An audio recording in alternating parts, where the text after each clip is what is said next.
Cardiovascular disease is the #1 killer of women. There are several types. Coronary artery disease, the most common. What an Omaha woman experienced was more rare. We're going red in this Positively the Heartland. Tracy Corwin's always been a girl's girl. She built a business for women. I do wigs and hair toppers and help boost their confidence when they've lost some hair. She's learned that everyone has a story and that she could use hers to inspire.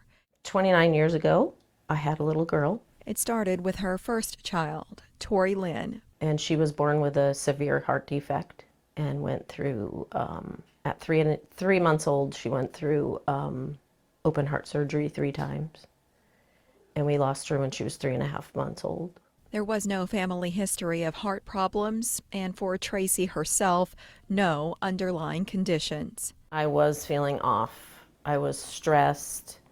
I was working a lot, working a very stressful job. From her studio, she described what happened September 17, 2022.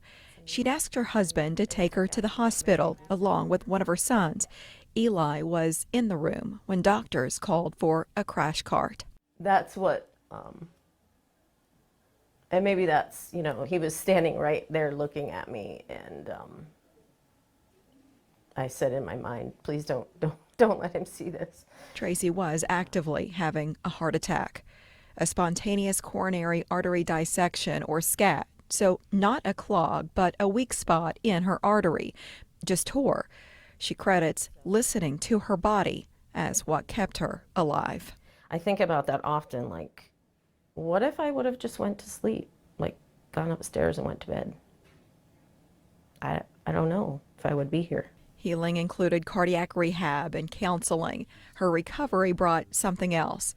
She's realized she doesn't need to say yes to everything. I say no to things that I don't feel are important to me anymore. Freeing up more time with family and friends. Build relationships, because that's what's important in life.